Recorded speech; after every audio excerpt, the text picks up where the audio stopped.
Assalamualaikum warahmatullahi wabarakatuh. Hello everyone, we are from Group 14 with me Leni Fitria Nurjannah and my partner Adhlin Nurbani Muhdie. Here we will explain about historicity of text and textuality of history and professing the Renaissance, the poetic and politic of culture. Louis Adrian Montrose. Let's check it out. Okay, the first one is the signification of historical context to literary study. Louis Adrian emphasizes how a literary text is bound up in its historical context, like to emphasize how to history itself is like a text. History isn't some unchanging thing or a list of objective facts,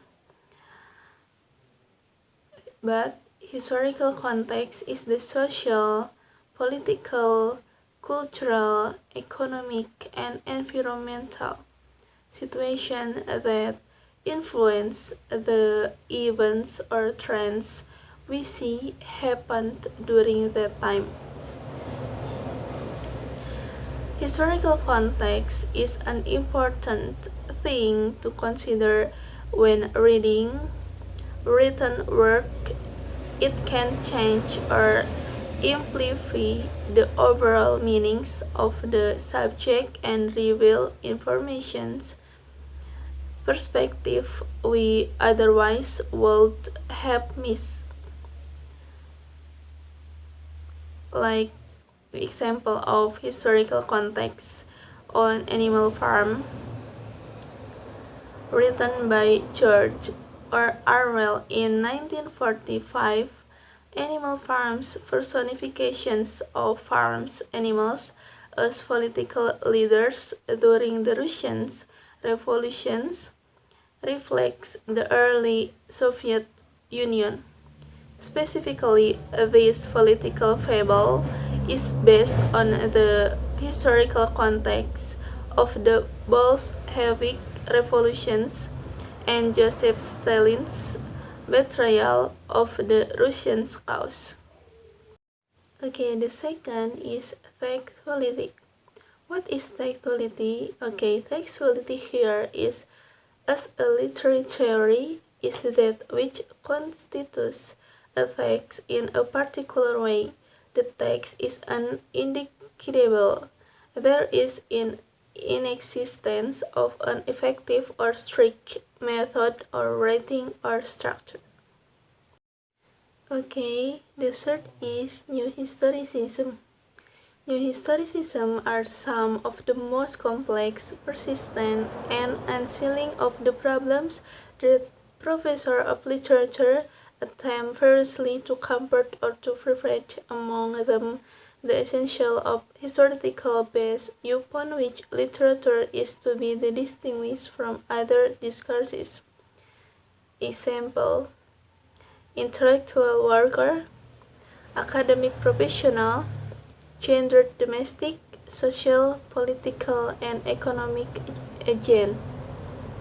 My point is not that the new historicism as a definable project or the work of specific individuals identified by themselves or by others as new historicists can necessarily provide even provisional answer to such question, but rather than the term new historicism is currently being invoked in order to bring such issues to play and to seek out or to hunt down specific position within the described space mapped by these issues.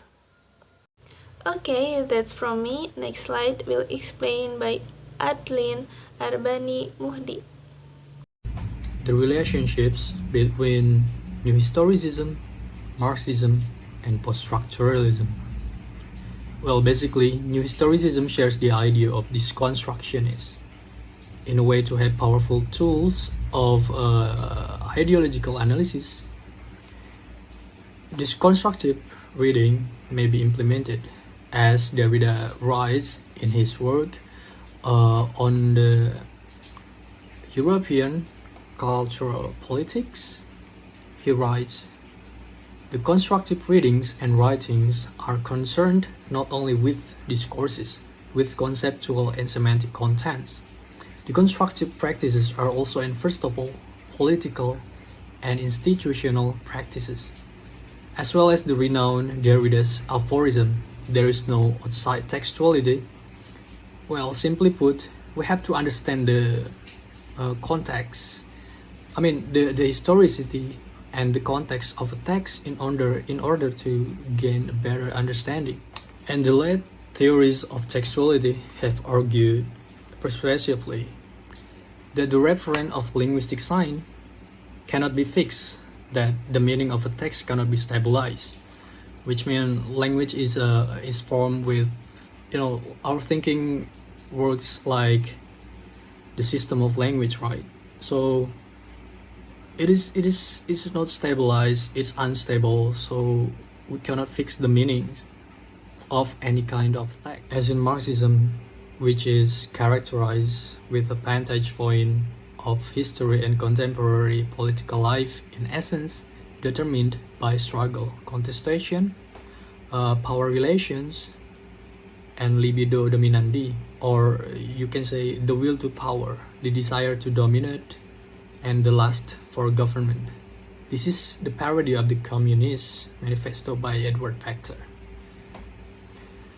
And also, Marxism tends to analyze any historical material within a politicized framework and emphasize studying the historical context, looking at those historical aspects that have been discarded or silenced in other narratives of history. Through an eclectic theoretical approach backed by the political commitment and thus executing textual analysis. And in fact, all kinds of texts are written with ideology within it. Ideology persists prior to text, and it is a subjective concern of Marxism approach. The relationship between these concepts or ideas, our subjectivity is merely socially constructed and constrained. Ideologies that are produced and sustained by individuals in society, not only by the one who is in power, but also by those in various subject positions. New Historicism presents to bring such issues into play or to hunt down specific positions within the discursive spaces mapped by these issues. Historicity of text and textuality of history simply means texts are historical, and history is also textual. Let's get down to textuality of history. Well, history is written in narrative through the medium of language, in which the language itself is a power structure. The language that we use is already affected by the ideological power structure of the society that we live in. This is a basic notion of power and discourses by Michel Foucault. However, we could never reach the authenticity or history or the truth of the past because we are simply not the ones who experience the events first-handedly or live the material existence of the historical events.